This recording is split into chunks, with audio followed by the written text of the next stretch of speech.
मेरे प्यारे बच्चों, आप सभी का स्वागत है मेरे YouTube channel YS chemistry magic में। और सुपर 50 की सीरीज को आगे कंटिन्यू करते हुए कुछ और महत्वपूर्ण क्वेश्चनों को आगे बढ़ा रहे हैं। आप उन्हें रेगुलर कवर कर रहे होंगे, मैं ऐसी उम्मीद करता हूँ आप लोगों से। तो 12th क्लास के जितने भी स्टूडेंट हैं जो केमिस्ट्री जो सुपर 50 की सीरीज में ज्वाइन हैं, वो इसका फ़ायदा अवश्य उठाएं। और एग्जाम नज़दीक है तो आप इसको रेगुलर कंप्लीट करते रहें, साथ में ऑब्जेक्टिव ओटी भी कवर करते रहें, तो आपको एग्जाम में एक अच्छे नंबर मिलने की संभावनाएं बढ़ जाती हैं। तो अगला क्वेश्चन बेटा स्टार्ट करें आज।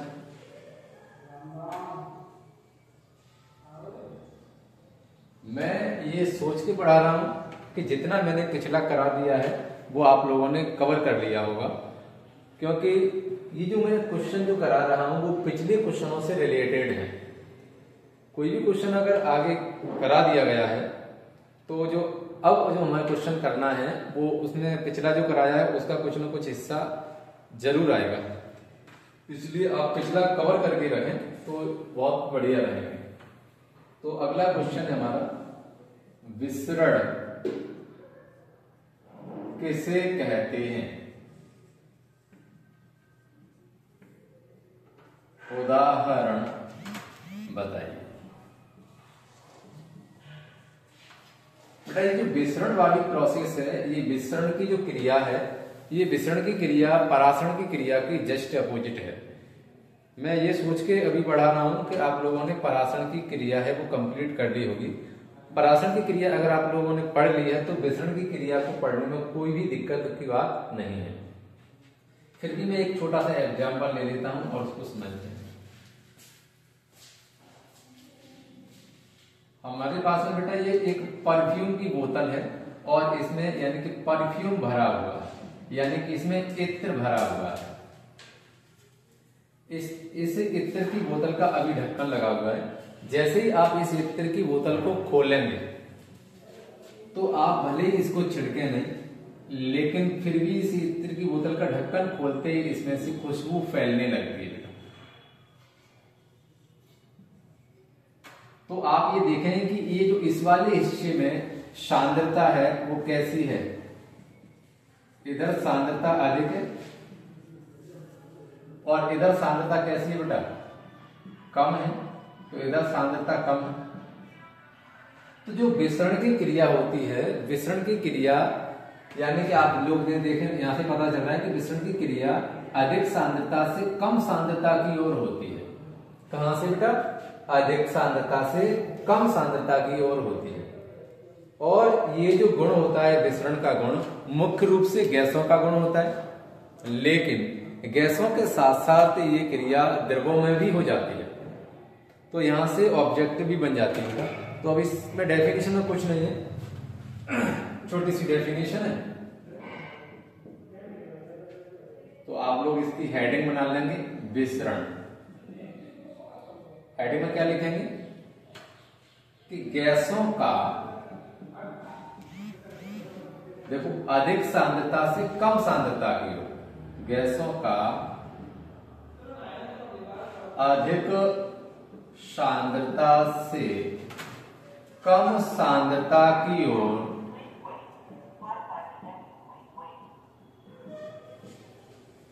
गति करना ही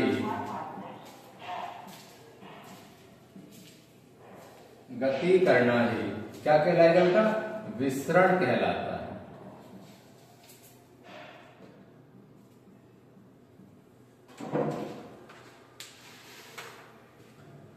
यहां से ऑब्जेक्टिव बनती है, उस ऑब्जेक्टिव को ध्यान में रखें। ऑब्जेक्टिव क्या है? विसरण की क्रिया, ये ऑब्जेक्टिव के लिए बता रहा हूं। मुख्य रूप से किसमें होगी बेटा? गैसों में। ये वाला पॉइंट याद रखें।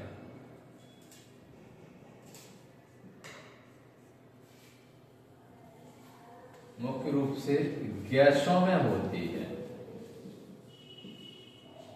मैंने यहां पर एक वर्ड जोड़ा है, मुख्य रूप से, यानी कि मेनली ये जो प्रोसेस है वो किसमें होती है बेटा? गैसों में। लेकिन गैसों के साथ साथ ये क्रिया द्रवों में भी हो जाती है। लेकिन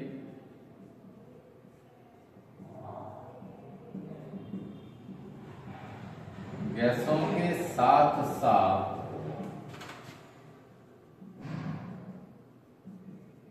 यह क्रिया द्रवों में भी हो जाती है।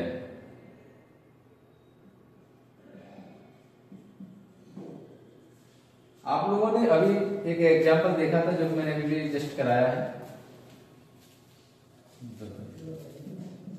इसमें इत्र भरा हुआ है और इसमें से खुशबू फैल रही है। खुशबू फैल रही तो आप लोगों ने यहां पर देखा कि इसमें कहीं पर अर्धपारगम्य झिल्ली की आवश्यकता पड़ी? नहीं पड़ी। तो अगला पॉइंट ये बन जाता है कि इसमें अर्धपारगम्य झिल्ली की आवश्यकता नहीं होती है। इसमें क्या होता है? इस प्रोसेस में, इसमें या फिर इस क्रिया में बोल सकते हो अर्धपारगम्य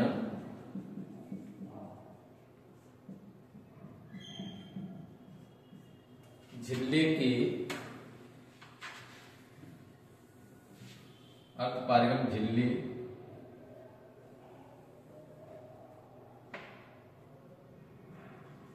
की आवश्यकता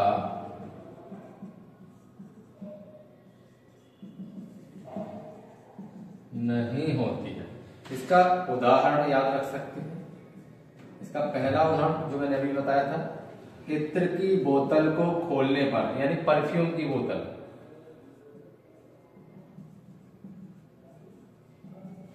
बोतल को खोलने पर खुशबू का फैलना।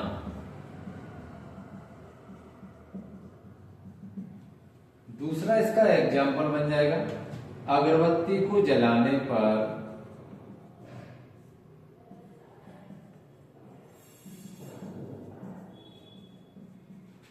खुशबू का फैलना, या फिर बोल सकते हैं धुएं का फैलना।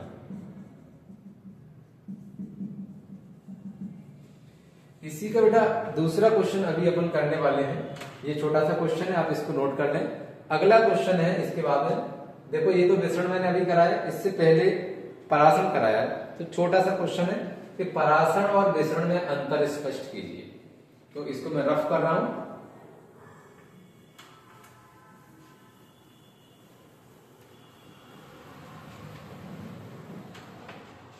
अगला क्वेश्चन नोट कर लेना।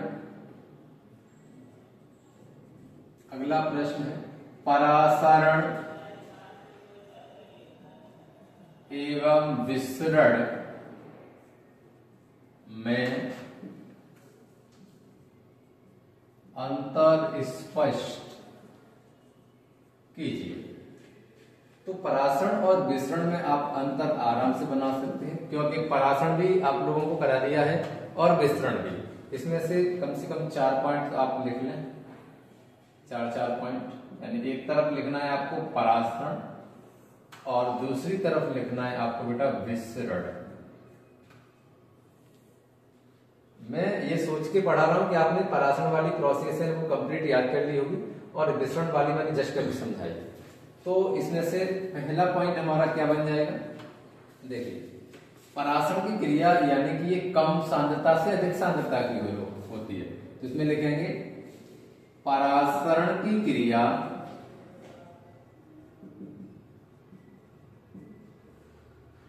कम सांद्रता से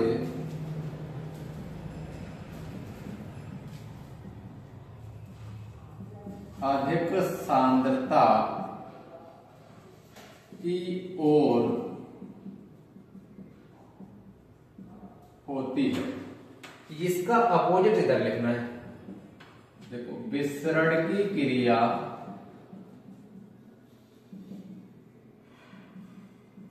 इधर क्या लिखा है? कम से अधिक। तो इधर लिखना है अधिक से कम। विसरण की क्रिया अधिक सांद्रता से कम सांद्रता की ओर होती है। सेकंड बेटा पॉइंट क्या बन जाएगा? परासरण की क्रिया में आप लोगों को बताया था कि ये क्रिया मुख्य रूप से द्रवों में ही होती है। ये वाला पॉइंट ऑब्जेक्टिव ओटी में भी आता है। तो अपन लिख सकते हैं यह क्रिया मुख्य रूप से, या फिर आप बोल सकते हैं केवल, ये ठीक है, यह क्रिया केवल द्रवों में होती है और किसी में नहीं होती।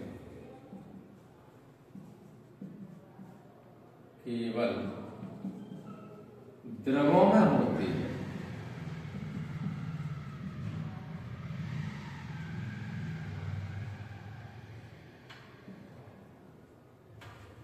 और ये वाली प्रोसेस तो बेटा यानी कि गैसों के साथ साथ द्रवों में होती है, दोनों में होती है। यहां पर लिख सकते हैं यह क्रिया गैसों के साथ साथ कुछ द्रवों में भी होती है।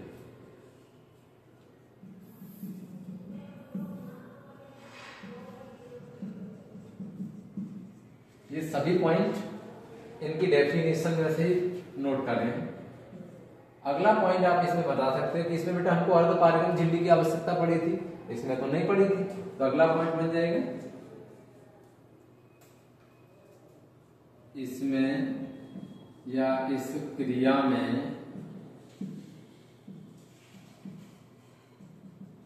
अर्धपारगम्य झिल्ली की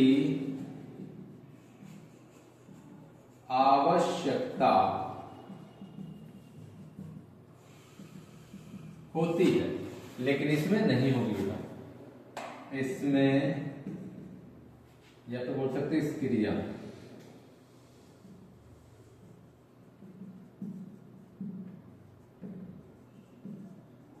अर्धपारगम्य झिल्ली की आवश्यकता नहीं होती है। पेपर में बेटा ये वाला क्वेश्चन है ना, वो 2 नंबर में ही पूछा जाता है। अगर चौथा पॉइंट देखो, अगर 4 पॉइंट लिखना चाहते हो तो इसमें 4 पॉइंट भी लिख सकते हैं, नहीं तो 3 पॉइंट लिख करके आप इनका एग्जाम्पल भी दे सकते हैं। तो मैं देखो 1 पॉइंट ये वाला ऑब्जेक्टिव में बन जाएगा। ये क्रिया किसमें होती है? द्रवों में। ये क्रिया यानी इस वाली क्रिया में अर्धपारगम्य झिल्ली की आवश्यकता होती है। ये वाला भी पॉइंट ऑब्जेक्टिव के लिए महत्वपूर्ण है। और ये क्रिया मुख्य रूप से किसमें होती है बेटा? गैसों के साथ साथ द्रवों में भी हो जाती है। और इस क्रिया में अर्धपारगम्य झिल्ली की आवश्यकता नहीं होती है। ये प्रोसेस उम्मीद है कि आपको समझ में आई होगी। चौथा पॉइंट में चलो नोट नहीं करा रहा हूं, सिर्फ एग्जाम्पल नोट करा दूंगा, इसके उदाहरण नोट करा दूंगा। आप 3-3 पॉइंट याद कर ले, बहुत है। अब इसका जो एग्जाम्पल है, तो एग्जाम्पल देखो बेटा, किशमिश को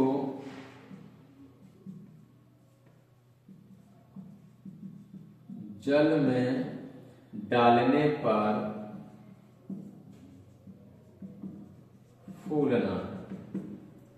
दूसरा एग्जाम्पल भी आप चाहें तो इसमें बता सकते हैं, नहीं तो एक एग्जाम्पल बता दो।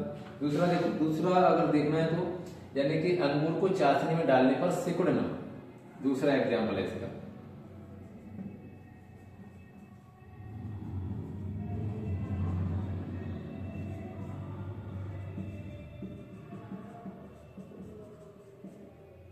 सिकुड़ना,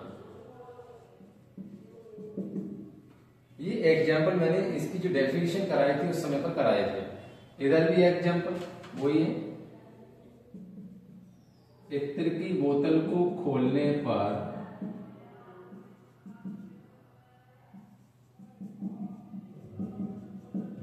खुशबू का फैलना।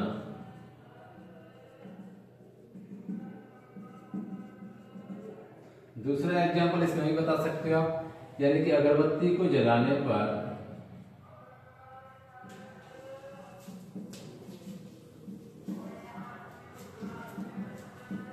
खुशबू का फैलना या फिर धुएं का फैलना। उम्मीद है कि ये दोनों क्वेश्चन बहुत सिंपल हैं, समझ में आए होंगे। Thank you for watching.